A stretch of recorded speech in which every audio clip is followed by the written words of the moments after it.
Welcome to The Athlete and the NARP. I'm Jenna Daly, and I'm the athlete. And I'm Claire Fenton, and I'm the NARP. And if you don't know what a NARP is, then you're one too.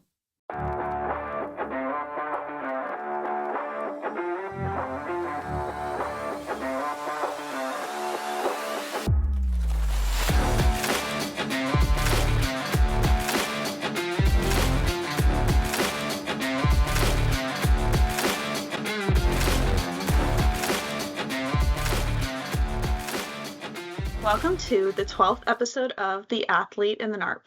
Today we're going to be discussing the Paris Olympics that have been going on this summer and just all the controversy surrounding it, and in general the feasibility of a city hosting the Olympics and what that process looks like for them. But first, just want to say we're back from our summer hiatus. Yay! We've taken, I don't remember exactly when our last episode came out, but it's been like 2 or 3 months since we've sat down to do this. And we've been apart. We still are apart. We're recording this on Microsoft Teams right now. So we've been apart other than a couple times, pretty much the whole summer. So haven't had a lot of chances to actually sit down in the podcast studio at Emory like we normally do and record an episode. But we wanted to do this episode right now while we both have some free time as we're getting back into the swing of school starting for Jenna and me settling into my full-time job. So happy to be back.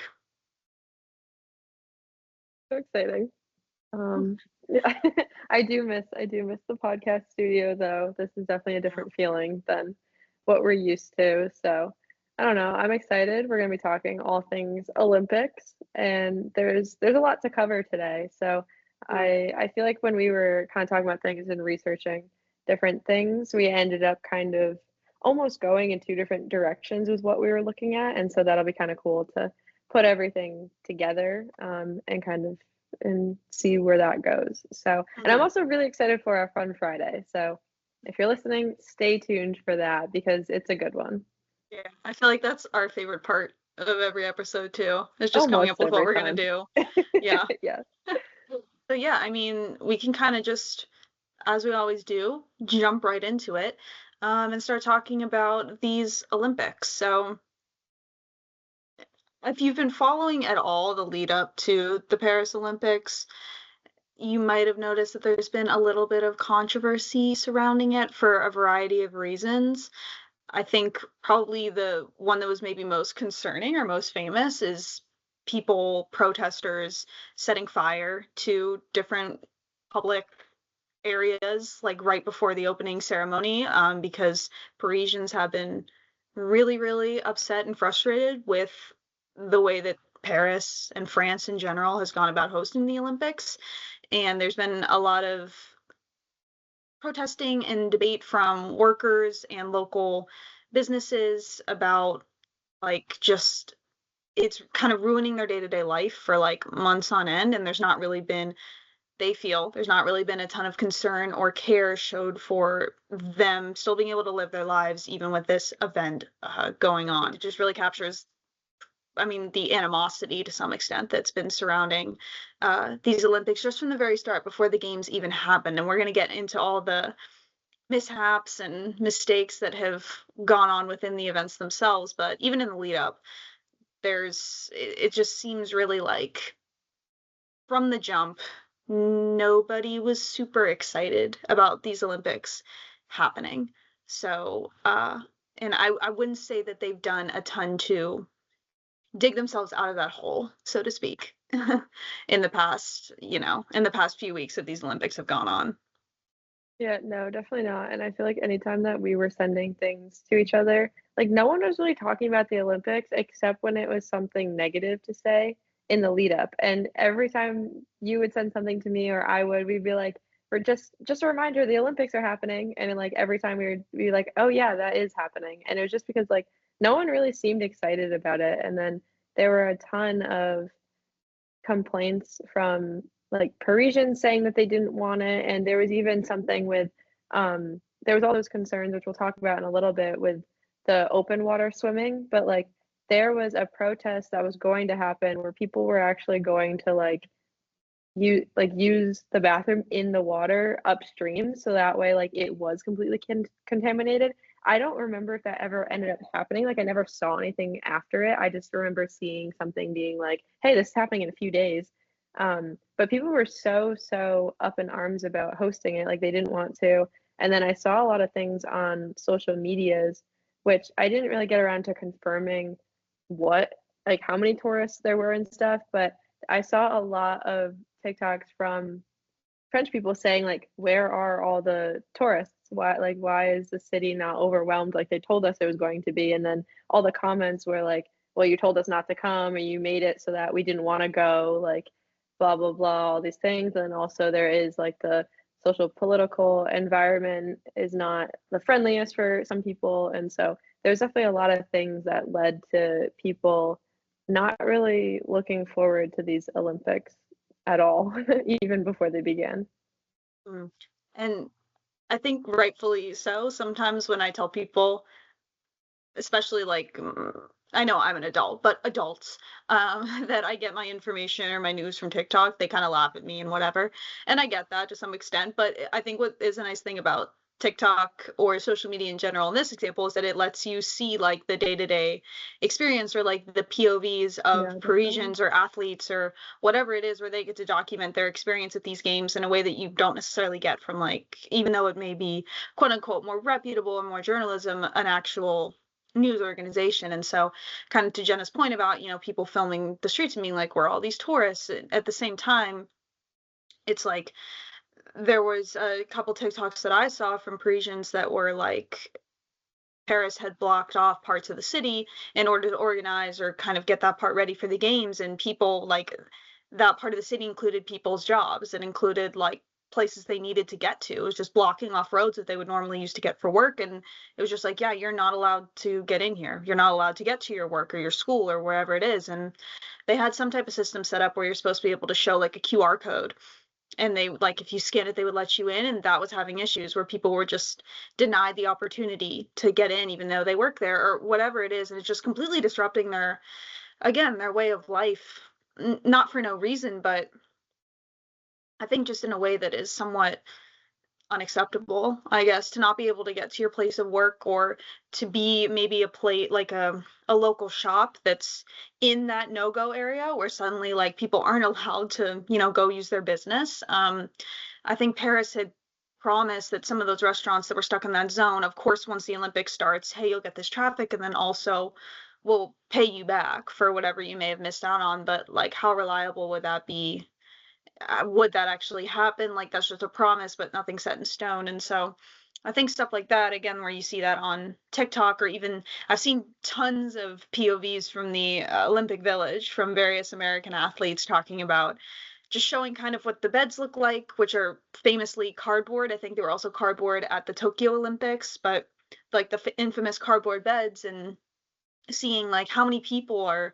This one girl was like, oh, there's 6 of us in like 2 or 3 rooms and we're all sharing one bathroom. And for some athletes, I think that's like fun. It's like a way to bond and just like in, kind of like a summer camp experience of just, you're rooming with athletes and it's the games and it's fun. But for at the same time, when you're living with that many people in that cramped quarters without AC, which was a big thing that we can kind of get into about Paris's campaign for environmental friendliness, when you're living in there without AC, with that many people in a room, then it's like, well, where does your performance start to suffer? And I think that as the games actually went on, this was something that people, I think, were concerned about beforehand, but it actually did come to be a thing, like once the games actually started.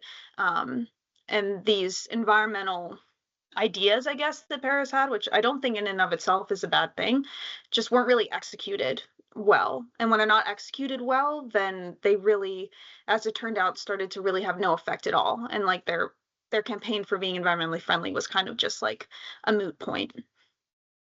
Yeah, there was definitely, I saw a lot in terms of the Olympic Village conditions, and that was, yeah, definitely a big thing that Paris pushed. They said that like we really wanted to be environmentally focused for this, and one of their big pushes was also with the Seine and cleaning it up, and that was like a driving factor to how they got approved to host the Olympics.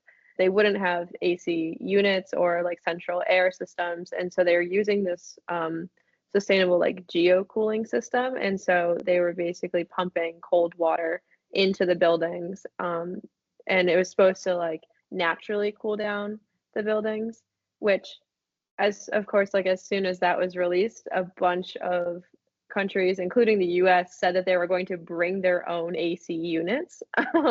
And so if you just picture like a window, you put one in the window and everything, and like they're plugged in and they're loud and they're noisy, and just very disruptive, but also using a ton of energy too. So that kind of like was very undermining, and just ruining the whole point of like being eco-friendly. So that happened, but it also ended up being so that was something that was pretty rough.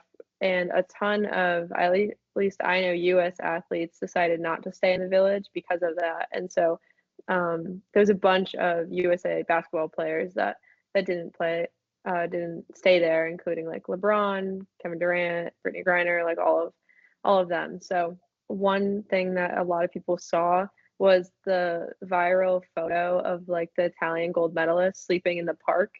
And I saw a video, I ended up seeing a video of him talking about it, and he was kind of just like, I don't know why people are making a big deal about it. Like, I'm just a normal person doing normal person things.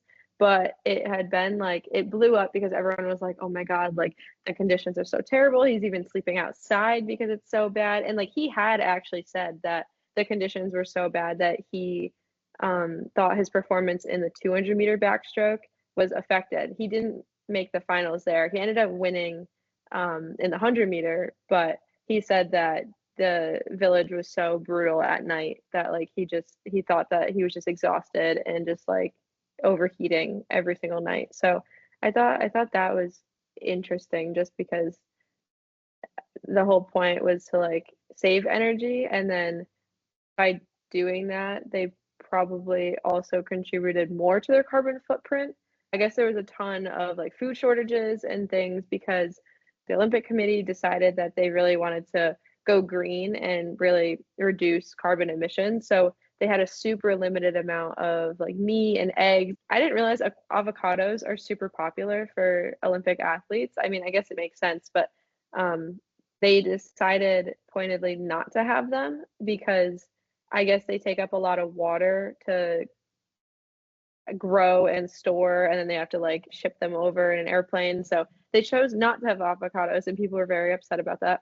I kind of understand, but but also because I guess 40% of the food was vegan that they offered, and so they said that like there really just weren't a lot of like eggs and meat and stuff. So much so that the Australian team actually had, I think it was 700 kilograms of eggs and a ton of extra meat flown in for like an emergency fueling for just their team, never mind anyone else in the village, which is just, that's a crazy amount of food. And then also just, if you think about it, like it's another plane going to Paris from Australia, like that's pretty far. So again, contributing to that carbon footprint that just really goes against everything that they were trying to achieve.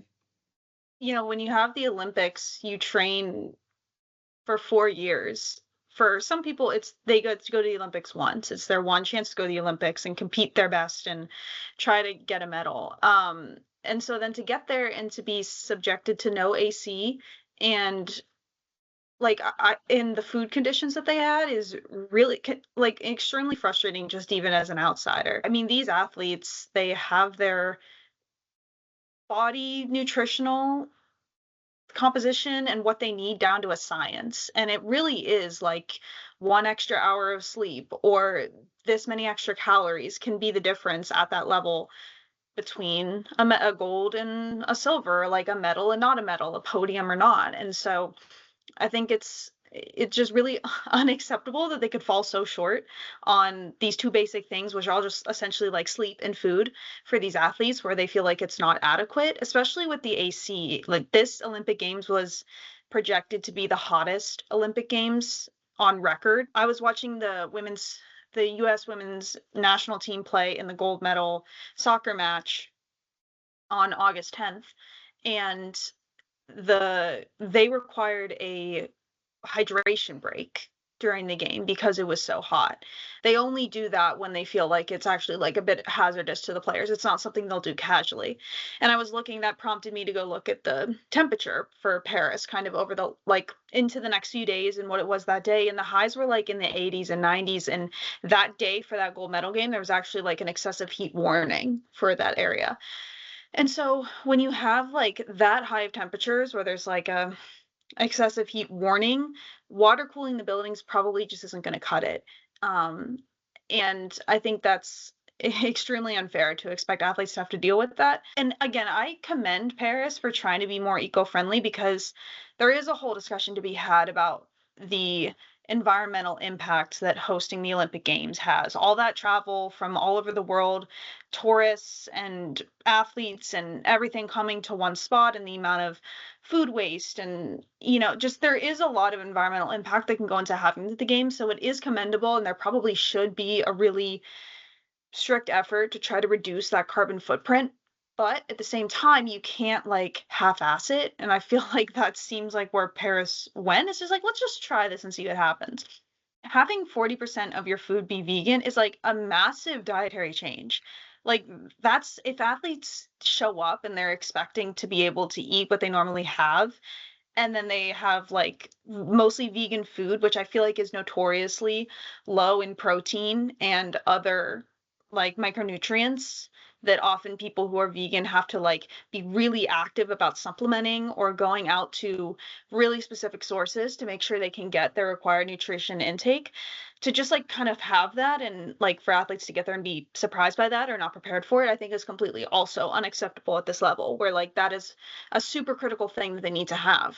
And kind of like Jenna was saying, the lack of preparedness from Paris's end to have these two things covered leads to this issue where it's like countries that are or have the resources to put more into their sport can just pay for their athletes to have more comfortable conditions. So like Jenna mentioned Australia flying food in, like that's something that's a privilege Australia has that a lot of other countries won't, and probably most other countries won't. Like the US has players staying at like luxury hotels outside the village where they can have AC, or flying in AC units for the players that are in the village. Like that's not a luxury every country has. So we see like these richer countries like the US, Germany, Italy, Great Britain, Canada, Australia, like they're being able to keep their athletes.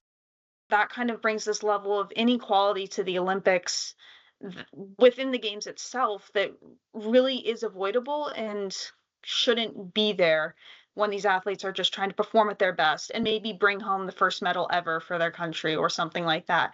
And I think that's just a real shame. Yeah, definitely. Because when you think about the Olympics, you want to think that everyone that goes there has an equal chance of winning it. And it's like they're the best of the best, or they're the best in their country. Like they deserve that chance. But then you think about all those factors, and it's like, well, in these games, it almost wasn't the case that everyone had equal opportunity to win, just because, like you said, those countries that can bring in AC units or food or make sure that like their athletes are comfortable and well equipped for their performances, they will far succeed anyone who doesn't have that and like can't have the food or comfortable living conditions. And I think you also brought up living with like six other people or something. If you're not used to that, that's a big even psychological difference too. And so I mean, for me, like when I go to preseason camp, like yeah, I'm living in a dorm or like a bunk with like there's 10 other people and whatever, and like that's so different. But in my head I'm like, okay, it's only 3 days, like it's supposed to be fun, whatever. But when you're going to the Olympics and like you're already in such like a high stress environment and you're feeling stress, and then like all of your adrenaline and testosterone and everything's like at like its peak and everything, I just can't even imagine living in that situation where you're stressed out of your mind with six other people that are also stressed out of their mind and like trying really hard not to be. And then on top of that, it's like you're irritated because it's hot and you're hungry or you're not getting good food, or and just like frustrations are building. So not even just like the physical part of it too, I just like can't imagine kind of like the psychological part of it as well. And then that also kind of loosely makes me think about the open water events too. Like there was so much physically going on with that, and with like the cleaning of the water and stuff, which I can explain, but just even psychologically too, like with those athletes, seeing the water and how gross it looks, and then all of these news outlets saying it's not safe, in the back of your head when you're performing, like I imagine it would be so hard to just ignore that and not think about the risk that you're about to put yourself in just to compete in your sport, because like you said, Claire, a lot of these athletes, it's like it's every 4 years, it might be their one shot, and so they just have to kind of almost suck it up and deal with these conditions. But that shouldn't be something that they're dealing with. To kind of backtrack a little bit and talk about the Seine and the open water events to kind of give some context on that, because I think this was one of the biggest parts of like their whole environmental pitch and everything. And I've seen the most articles I've seen have been about this. I don't know if it's the same for you, but No, I think that, yeah, because like you said earlier, this was like the Seine is notoriously not clean and notoriously disgusting, and everybody knows like you don't even want to touch it. And like their big thing was like, yeah, we'll clean up this river for the first time in like literally centuries. Yeah, so they actually, their whole project was supposed to take 1.4 billion euros. And so automatically that was, of course, controversial because people were saying, like, this is a crazy amount of money to put into this project, and really questioning whether they should be doing it. And then as it kept going, people started to question the efficacy of it and whether it was actually working and going to be successful. Pretty much what they did was they tested the water. I think it was like at 4 different points.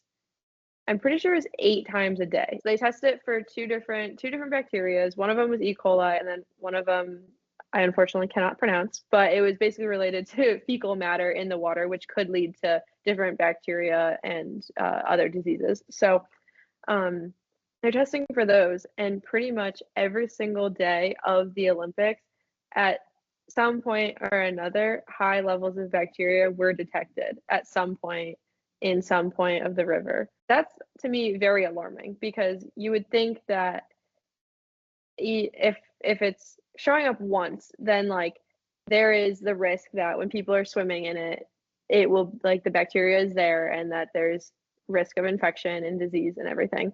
I would think that to be cleared, they had different levels, like certain measurements of like how much of each bacteria could be in there to be deemed safe. But to me, I'm like, if it's still popping up unsafe once a day for 2 weeks, like that's I don't think that's necessarily the safest. It actually, the bacteria levels actually led to multiple practices getting canceled, and they even moved the men's triathlon once to avoid it, which I think is, I guess, for lack of better words, insane. I actually found this stat that said that there was high levels of the bacteria every single day, except for 2 days, which were the days of the men's and women's triathlon. Conveniently enough, they didn't release, the water utility plant didn't release the data for those 2 days. So no one actually knows what the levels were. Of course, the Olympic Committee and the water utility plant are saying that they were fine that day. Well, if it was deemed unsafe, what would happen to those events? Would they just not occur? So to me, it's like in the Olympic Committee's benefit to have the events and not release the data, even if it wasn't safe. So I don't want to spread a conspiracy at all, just because a lot of it is unknown. But it does seem very convenient that all of a sudden it was too high, and then on those 2 days that they don't release data, they're completely fine. So I think that's just food for thought. And then also one thing that happened was that 3 German swimmers were actually really ill pretty much right after, like a few days after they swam their events, and 1 or 2 of them went to the hospital for their event, for their symptoms and stuff. No one really knows whether the water is at fault for that. Their symptoms were like nausea, vomiting, diarrhea, a lot of symptoms that are really associated with E. coli or other like fecal matter bacteria, stuff like that. So no one really knows for sure. They ended up being fine like a little while after that. So luckily it wasn't anything serious, but it still raises the concern about whether it really was clean when they swam in it. And I just think that that's something that you shouldn't have to ever consider. as an Olympic athlete, nonetheless. We've talked about in other sports before how, like, in some of our previous episodes, we've talked about organizations not putting player safety before other things that they care about more, like money or reputation or whatever it is. And I think that swimmers really shouldn't ever have to be making the decision between potentially getting E. coli, which I know we have modern medicine and all that, but like in worst case scenario, that could be something that like killed you, or is just at the very least like horribly uncomfortable and like not something that is at all good for your health to have to deal with. Athletes shouldn't be making the decision between potentially contracting that and competing in their sport for like or diving into that water knowing that I'm probably going to get sick or whatever it is.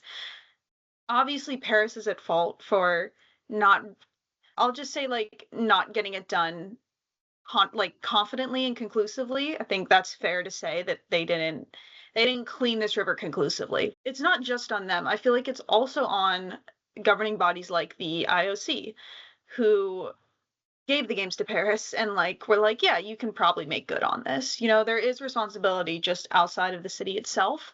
And when I was doing some research on just more general, which we'll get into later, what it looks like kind of when a city hosts the Olympics, there was one scholar who brought up a point that said if cities want to host the Olympics, they should have to have a public referendum where they're open to questions that other countries or other organizations, whoever, can ask them questions about essentially how they're going to get things done and what this will look like for them. And it's kind of like, obviously that'll never happen because that's probably never going to go 100% positively for a country.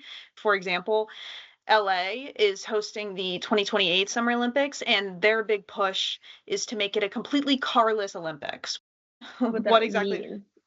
Like, when they say that? Yeah, from what I can tell, it means that they're building essentially trains or public transportation routes that will allow people to get wherever they need to go within, I don't know, the entirety of LA, but within the Olympics without using a car. There's just like a really big push to like not have cars be a part of this at all. I don't know if cars will be banned, but they're actively going to try to build public transportation that will get people wherever they need to go. And I don't know if people might not be familiar with LA or know much about it, but one thing I think that like is a very big hallmark of LA is that the traffic is horrendous and that it is horrific to drive around. You have these grand visions. Is that actually feasible in 4 years? It's like, I don't know. And again, if that's like a big promise that LA has made, how much confidence you really have that that's going to be something they're going to be able to do, kind of like with the Seine. So, and again, if that was like LA put this forth in like a public referendum and people could ask questions about it, I think there would be some negative backlash or PR that comes from that, is all my point is. And so I just think cities need to be, there needs to be some process where cities bidding to host the Olympics are open to a little bit more public scrutiny or like public questioning and prodding about like, yeah, but like what's a very real, actionable, step-by-step budgeted plan of how you're going to get these promises done that like, you know, that are available to people just outside of the IOC or whoever else is involved in that bidding process.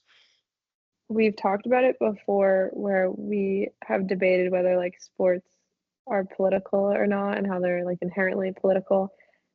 The Olympics are no different, and how they choose locations are no different. And so there is obviously like a pretty tough screening process to figure out whether countries are equipped to host, and there are barriers to prevent certain countries from hosting if they really are not equipped for it. But I think that there are good examples of countries that if you were to just kind of ask a random person, like, do you think that they'd be equipped to host a successful Olympics? Like, they'd say yes, and then when you actually look into it, they really wouldn't. Or there are even some examples recently of places that very much, looking back at it now, were not equipped to it at all. And like one of the ones that we kind of talked about a little bit was like Rio, and I know you researched it a little bit more, Claire. Do you want to talk about kind of like what you found with that? And I think kind of to your point, it's like, right, we have these famous examples like Rio, for example, where you look back and you say, yeah, that was not the best decision. But then again, if you had asked me 2 years ago, do you think Paris will do a good job hosting the Olympics? I'd be like, yeah. Like, why wouldn't they? Yeah, I would have said So I the think same. it's like, yeah, it's important to like recognize that even countries that you think are ready to host the Olympics are still going to face issues. Like hosting the Olympics is never, even the US previously with Atlanta in the late 90s. I think that was a very successful Olympics business wise. Like it brought a lot of, revenue and businesses to Atlanta, kind of transformed it into was part of the reason why it's transformed into more of a hotspot in the US and put it on the map the way that it is today. But at the same time, they also displaced a ton of people, tore down and like demolished a historical set of buildings that were like low income housing, and gave people like one way tickets out of Atlanta to like get them out of there so they could have space to do that. And it's like, all of that is not necessarily like best practices, but it was something that happened in the US in like a very well developed city. So even countries, like the US that are very much used to hosting big events and are maybe more, better equipped for this than a place like Rio, like still runs into stuff where you're like, oh, that's a little shady. But Rio in particular, though, first of all, there was the whole Zika thing, which wasn't necessarily their fault, but that just like cast a whole shadow on the games. If you guys remember the Zika outbreak that happened right before the Olympics. But then to actually do the infrastructure and build the stadiums that were required to host the Olympics, there was a lot of labor, unethical labor put into doing that, to build these stadiums that, lost people their homes, only for these stadiums to then sit empty and essentially never be used again, since this was this was back in 2016, or be these stadiums that would host like tens of thousands of people for these massive Olympic events, host like 2,000 people now for local games, which it's like, clearly that's not the best use case for infrastructure like that. I did a lot of research and looking into how feasible it is for cities to actually host the Olympics and what that looks like for the countries economics wise, because one of the big arguments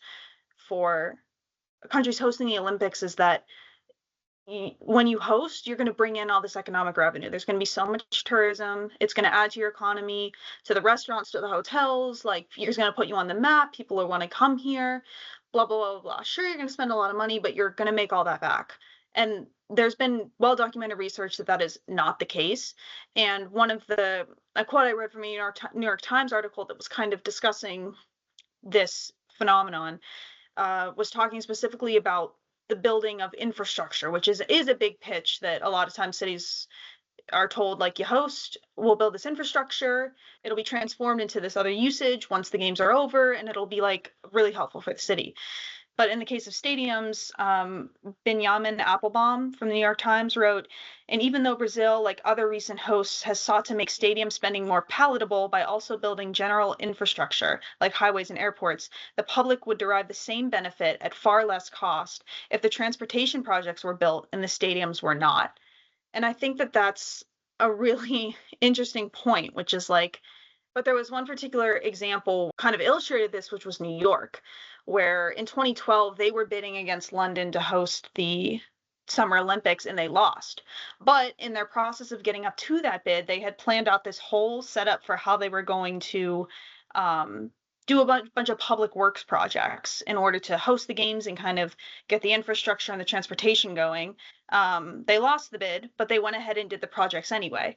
And so the public then had the benefit of bringing all those public works projects to the city without having to endure or spend the billions of dollars that London spent doing the exact same thing. Sometimes the Olympics are used as this excuse to kind of, France has this idea. It's like, they're bringing the Olympics to some of the poorest parts of France right now. And the idea is, we're going to build this infrastructure, transvert it into like low income housing, or give it to students, not give it, but make it only available to students or people that can all have low income. And so that's a way to like, give back to the city in a sense. But in the long term, it's been shown that those effects and the long-term negatives or losses just outweigh the positives almost always. And so I get it. Hosting the Olympics is a great honor, but like at what cost to the city and the actual people that are there is kind of the question that I guess each country has to kind of weigh for itself and answer. But I think a lot of the times they're not putting the citizens at the forefront of their mind whenever they're making these decisions. The cynic in me would argue that they might not ever be in the forefront of a decision-making mind, but whatever. I would also say that I think one of the things is they're doing all these things and doing all these projects and stuff, and so you could look at it and these governing bodies could be like, look at what we're doing, like this is all great, like look at everything we're doing for our citizens, but it might not be what the citizens need or want, like especially need. And so with a lot of those infrastructures and things like you were just talking about, they just sit empty and people are like, well, they were supposed to be used for this, but it's like, well, in reality, they might not even need that to in the future. So that's something that I mean, I'm sure they try to think about the longevity of what they build and everything that has to do with the Olympics and like the aftermath of it. But I think realistically, a lot of times, like those details get missed a lot because you do think a lot more about the lead up to the Olympics and the actual games themselves and kind of like how to frame those in a positive light. And so people definitely, meeting the public, definitely really forget about the aftermath of what the Olympics looks like. And so it's like, okay, all those people that you displaced earlier, like what are they going to do after? Or like all the people who you said like, oh, this Olympics will create jobs for, like, okay, they're doing it before and during it, but then what about after? And so it's those kind of things. And so when you were talking about the carless Olympics, now my question is, which maybe I can look this up, but okay, is that transportation temporary or are they trying to make like a permanent transit system? Like okay, if it is because of a sustainable issue and they have too many cars there, are they going to try to make these bus lines or train lines permanent so that way they can actually alleviate the whole issue of too many cars on the highway and all the pollution and stuff? And so it's really like, is this actually like where is this decision coming from? Is it just to like appease the Olympic Committee or is it out of the greater good, so to speak? Interesting to like see how countries and cities are weighing like the PR aspect versus like the actual like goodness of the projects and initiatives that they want to work on.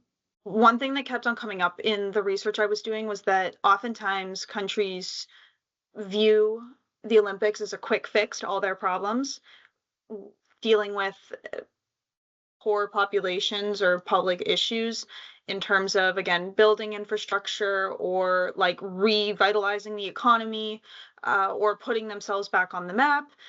Again, like I said, the research has shown that that's not been the case. Like Greece, their economy was completely destroyed after they hosted in 2004. Rio had to sell their Olympic Village after the 2016 Olympics because they had like no use for it and it isn't doing anything for them.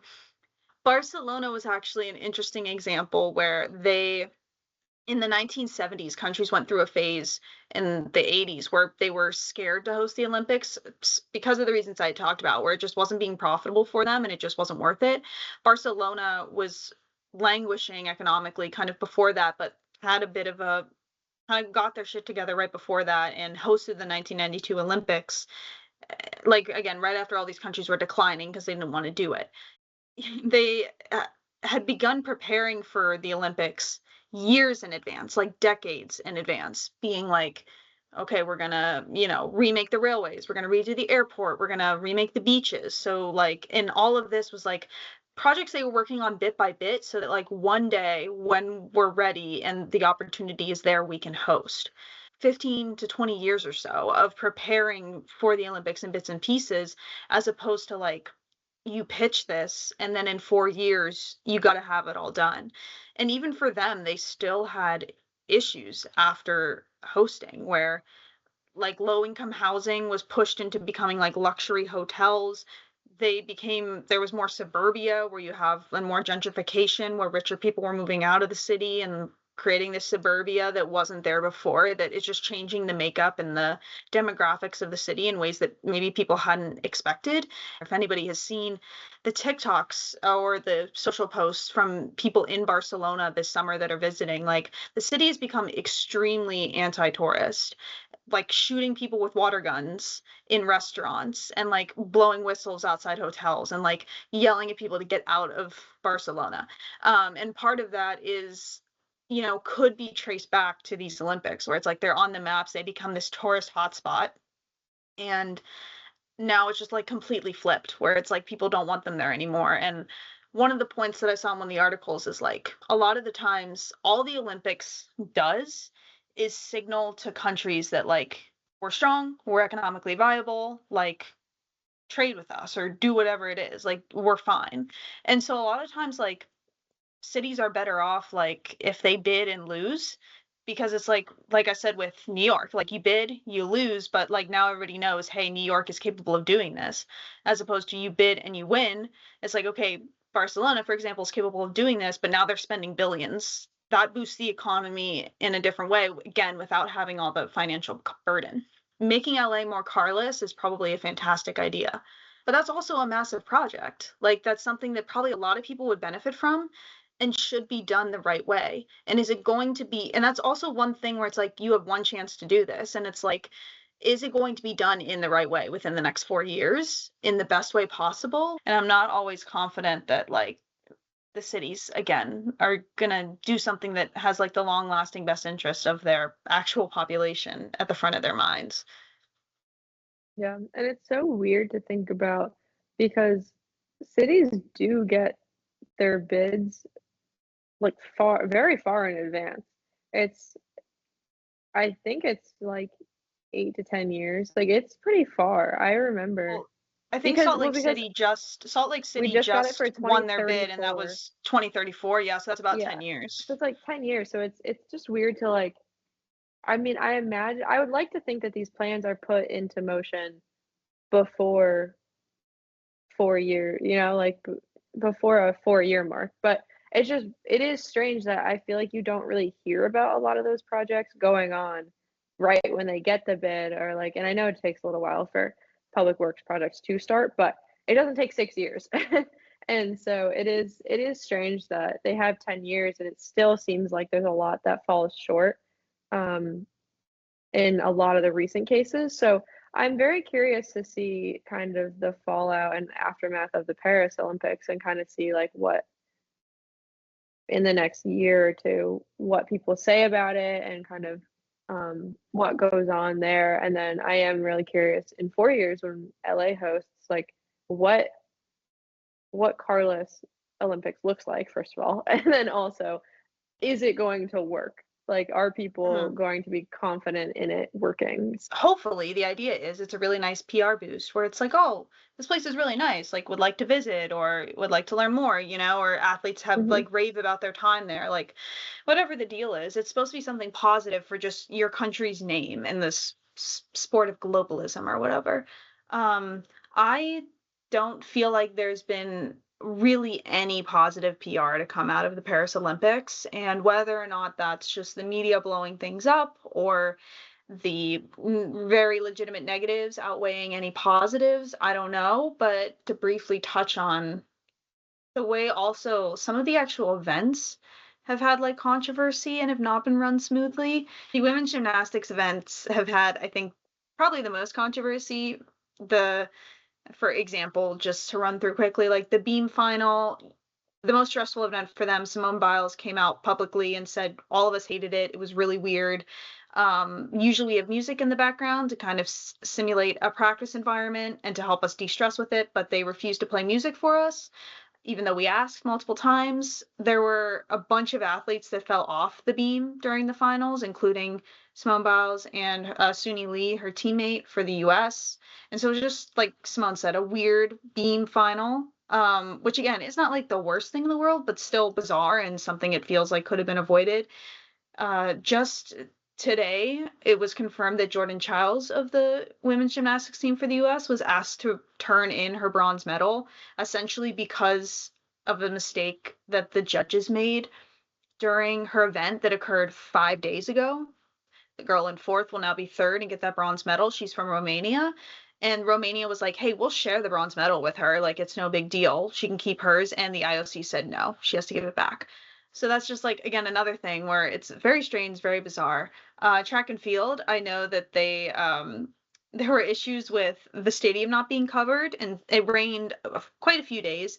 And so the area was wet, and for the discus throwers, they were actually slipping and falling while they were trying to do their event, which it's like, you spent all these money to build a stadium. Why not build a retractable roof over top of it to keep them dry while you're at it? It's kind of a bit of short-sightedness there. So the other event, which now that I'm researching it, it is like super, super unclear. It was just like a lot of rumors, and like I'll explain it, but I don't want to go too far into it just because like I don't know how accurate everything is. But pretty much there was one day where it was a 100-meter qualifying and for the women, and so all of a sudden there became these reports that Shelly Ann Fraser Price from Jamaica and then Sha'Carri Richardson from the US missed warm-ups for this race. And so Fraser Price pulled out of the race, just citing that like she didn't want to get injured because of it and stuff. And then Sha'Carri ended up going on to race, but she said it might have affected her performance a little bit. What actually what supposedly transpired was that I guess there was this one entrance that all the track athletes were going through, and there hadn't been problems in the days leading up to it. Everyone was using it. It was fine. Then I guess they changed the rule to say that you could only use that entrance if you were on the team bus or like team transportation. So then, which I guess those two athletes were not living in the village, so they weren't on that transportation at the time. And so when they arrived there, they allegedly were unaware of this rule change. Supposedly it happened like the night before their qualifying, and I don't know where the miscommunication happened. It was either the Olympics committee, whoever made that rule, failed to appropriately notify their teams, or the teams failed to notify the athletes. Not really sure what happened there, but clearly there was some miscommunication, which led to them being held up at the gate, having to go through a different entrance, which there's been a lot of different reports for how far away this entrance was. Some people say it was only like 200 meters away. Some people said that it was it was super confusing to find, hard to navigate.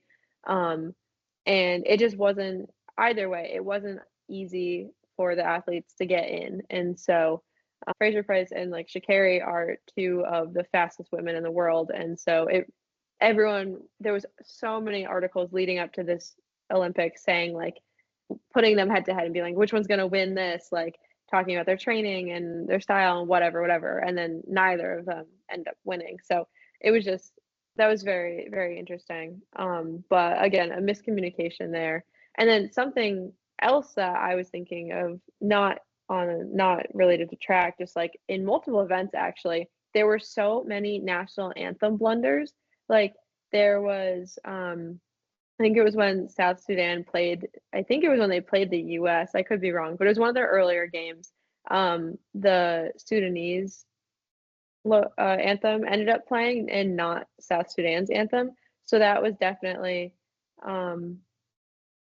disruptive, I'd say. So that happened. And then also, I didn't see which of. Just like disruptive, but also politically disruptive, because it's South Sudan just gained their independence from Sudan. Like that's a big thing where it's like they're independent now, we're not Sudan, and so then to play like the wrong anthem is highly like offensive. I don't know if they pressed the wrong button or like loaded the wrong thing. I don't want to make too light of this, but because it does have serious implications. But it's like really like you had one job. I mean, it's a national anthem. Like you should really not mess up that. And then also in another one, they played, this one is not nearly as big a deal, at least in my opinion. They played God Save the Queen instead of God Save the King. When I forget which event, but it was it was very, very recent. It was towards the end of the games. Again, like you had one job. And it's just like, but I don't think that one's like as serious at all as like playing Sudan's anthem for South Sudan. Well, and that reminded me, I totally forgot about this, but like one of the first ones was that during the opening ceremony, they referred to the South Koreans as, they put the name of Oh, North yes. Korea on the broadcast over the boat of the South Koreans and referred to the South Koreans as being as like the North Koreans, which is like obviously a massive like error, like Yeah. a massive mistake that they actually did, I think, come out and apologize for. But then literally very soon after that, the first Korean won a medal for South Korea, and they spelled their name wrong in the like post about them winning the medal. So it's like they just not doubled down, but they like doubled down on these mistakes for this Yeah. country, and it's just like I know it's a small thing, but it is a big thing because I mean, like we worked in we had a stint in journalism, and like spelling and things like that are small mistakes, but they show a lack of attention to detail and a lack of sometimes respect for the subjects that you're covering Yeah, and the absolutely. achievements of the people that you're trying to show off. And so it just adds to the overall chaos of what these Olympics have been from a media perspective.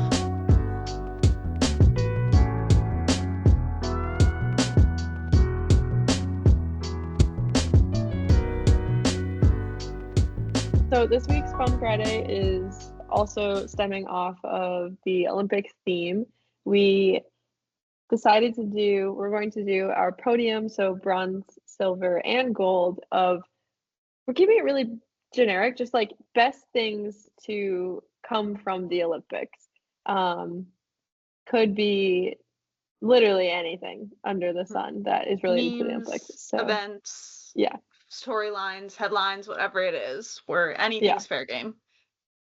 definitely. So okay, I have an honorable mention because there were things that I felt like should probably be a little bit more serious than this.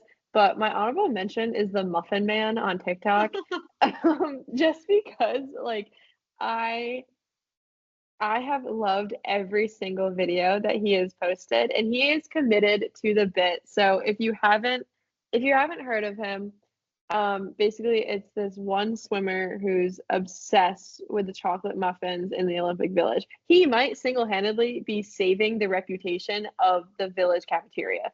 He just happened to post one video and it just exploded. And then after that, he's done like every single recent trend on TikTok with these muffins. And he's known in the village as the Muffin Man. So then other Olympians are like filming videos with him and being like, I found the Muffin Man, or like stuff like that. And so that's my honorable mention. And Good then one. thank you. And then my uh, bronze finisher, podium, whatever you want to call it, would be Snoop Dogg as basically the official USA hype man. Like I know that My he God. is in a contracted role, but like he's basically contracted to be the hype man for USA. And like everything about it has been gold. Like just he's committed to every single thing that he does. Like when he went to Versailles and was wearing dressage and like just feeding and just so happy to like feed the horses even though he's terrified of horses, like that was so funny to me. Or like we were watching the Olympics together and it was like snooping around the Louvre with Snoop Dogg, and I was just like cackling the entire time. It's just he's just so funny, and then he also is just really really interested in every single event. Like he was at so many different ones, even the ones that aren't super popular. But he had like his custom shirts with the people on it. Like it was just really funny. And just like his like Simone Biles shirt, for example. Yes, he was contracted for it by like NBC and doing it, but he was like really thrilled to be there, which made the content so much better. My bronze medalist is Flava Flav sponsoring the Yes. U.S. women's water polo team. Um, this is just such like a feel-good storyline, I feel like. But for those of you who aren't aware, just like brief backstory is the U.S. women's water polo team, I believe, has won the last 2 gold medals at the previous 2 Olympics, and they won their 3rd in a row this year. And Flav, I don't know how, for whatever reason, found out that some of these women were working like 3 jobs to be able to support being able to compete at these games, and again, like literally for 3 Olympics in a row, win gold. And so he decided that he was going to sponsor them and pay them enough money so that they don't have to work 3 jobs. They can just do what they do best, which is compete at water polo and win gold. And it was really just like, first of all, obviously great to see like excellence in women's sports being supported that way. Like even in something as niche as water polo, obviously really great that he decided he wanted to do that for them. Just recognizing like excellence for what it is, not worrying like regardless of gender. But then also it's just so cute to see him, like they got him in the pool and gave him his little water polo outfit and had him practice with them and like try it out, and he looked like he was having like so much fun and just really enjoying it, and there was all that camaraderie there, and he was there at the Olympics to cheer them on. And so I think that's just my bronze, because it was like just a really feel good moment, and again glad that these women are being able to, be supported. Props to Flava Flav for making sure they don't have to do that anymore. Yeah, definitely. My silver medalist consists of a lot of medalists, because this one's super vague, but the water polo team kind of falls under it. So, um, the it would be the U.S. just women, like female athletes, just like absolutely dominating at their sports. If Mhm. you asked me to sit here and like find my top 3 of those, we'd be here forever, because like I just can't narrow it down. Like there was just so many good storylines, like one of them being the water polo team. Um, but also just like the camaraderie on like the women's soccer team, and just seeing how they keep it really relaxed when they play, or just like Katie Ledecky literally having the top 20 times in some of like worldwide in her events. Or there's so many not track and field, not even just like the running events too. It was really cool to see these athletes dominate, because like there's a picture of Sydney McLaughlin finishing the 400-meter hurdles, and it's an aerial shot, and she's like running across the line. There isn't a single other person in the photo, and it's just like, and same with Katie Ledecky finishing, I forget how many seconds, but it was a ridiculous amount of time between her and second place, who also crushed third place too. Like they were so far ahead.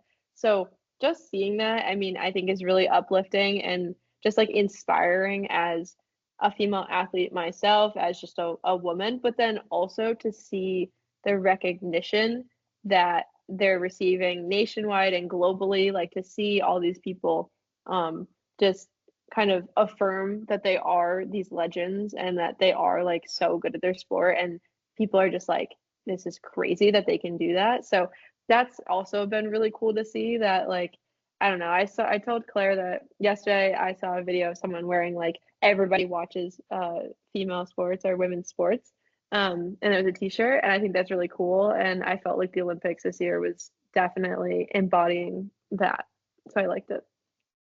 Agreed.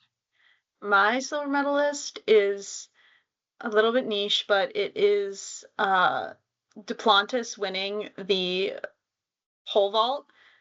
Not only winning the pole vault, but setting a world record.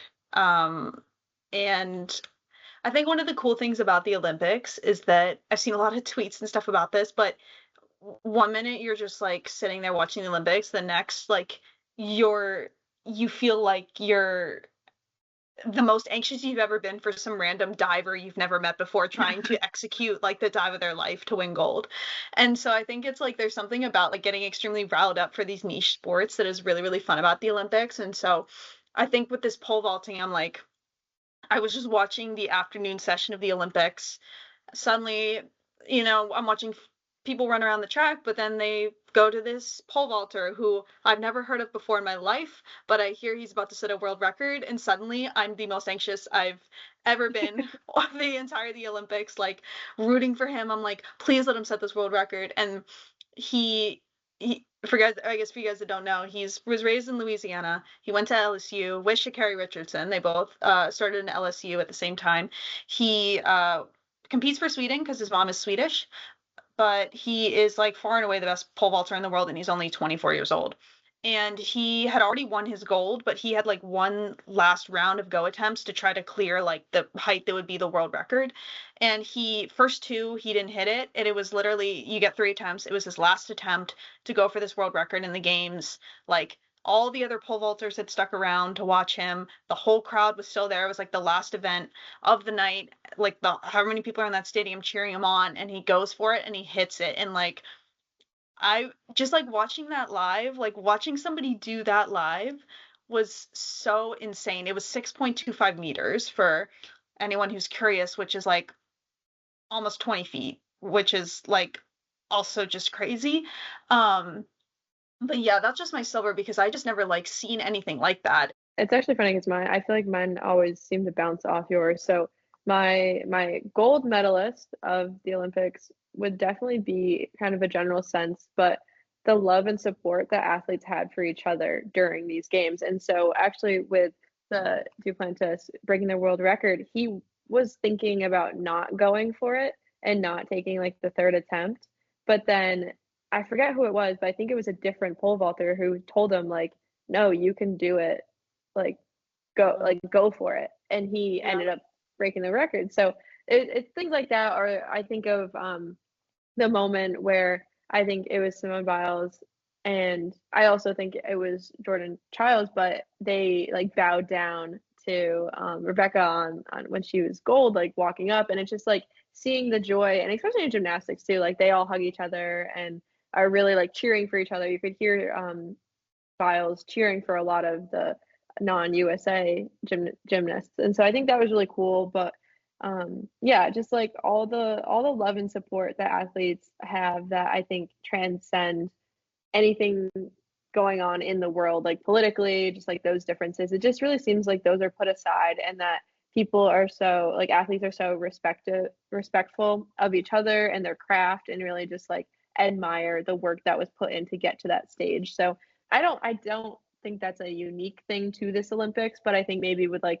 the rise of TikTok and social media, because athletes are posting a lot more, you saw a lot more of it. And so it was very heartwarming to see that end of the Olympics. My gold medal, honestly, like if you had asked me when the Olympics started if I thought this was going to be something I cared about, I would have said no. But it ended up being something that is like deeply personal to me in a way that is like not super serious. But the US men's basketball team, guys, I did not think I cared about the outcome of their games at all. Like I didn't watch any of the group stages. I barely knew who was on the team. I'm a massive Steph Curry fan, but like even I wasn't really watching. When USA played Serbia in their semifinal game and they came back from 13 points down in the fourth quarter to win that game on the back of Steph Curry having 36 points, I've never been so hyped for a sporting event. Like I literally, and I did not expect it. It came out of nowhere. The patriotism I felt, the way I was like so into it, the way I was screaming at the TV, like cheering for all of them, and just like so like proud and excited was like, I did not expect that at all. And it was for sure the event that I'm going to remember watching. Like, that's going to just, like, the event that I'm going to remember that's going to stick in my head. So much so that I actually have rewatched the fourth quarter of that game probably at least 3 times since then. Already? Yes, I watched it at least 3 times with other people, like just reliving every second of it. And even the France game yesterday, the gold medal game, like same deal. They were close game. Curry hits 4 threes in the span of like 2 minutes in the fourth quarter to like seal the deal. And we were all just like shook. And I'm basketball's my favorite sport. I played basketball so much when I was younger. Watching this group of players, Curry, Durant, LeBron, Booker, Embiid, all of them like go out there and play the way they did, which is so much better and so different and so much more intense than the way that they play in the NBA, like completely like reignited my love for it. And people are probably going to be like, why do you care so much? But like you wouldn't get it. The amount of TikTok edits I've gotten of these past 2 games and of Steph Curry in particular has like transformed my For You page and warms my heart. And so this is a really special moment for me, and I just want to acknowledge that. And it's been my biggest surprise of the game so far, and far and away my gold medal. I totally knew that was going to be your gold medal. I was like, she's going to mention the basketball team. The emotion, like the emotional texts that I've received from Claire over this game are probably one too many, but But I will. like, It's like it is, yeah. I get stuff on TikTok and I'm like, I have no one to send this to. Like, this is so deeply personal to me. No one else is gonna get it, but I'll send it to Jenna, and maybe stuff will come across her page, and she'll eventually get it. But But I yeah, like it because it just goes to show like how invested you can get into sports even Yeah. when you're not expecting it, and I think that's really almost beautiful about it. that's a really kind way and a really nice spin on looking at it. So On your obsession, but yes. on my it is an obsession, but we can call it something else to make We it can seem call like it it's beautiful. we, we can call it beautiful. A beautiful love. Thank you for listening to the 12th episode of The Athlete and the NARP. We hope you enjoyed our discussion about Paris hosting the Olympics, as well as other countries hosting them and the implications in general, as well as our Fun Friday segment where we awarded our podium of best things to come from the Olympics. Make sure to follow us on Instagram and TikTok at The Athlete and the NARP. You can contact us by email at theathleteandthenarp@gmail.com with content suggestions, clarifications, or questions.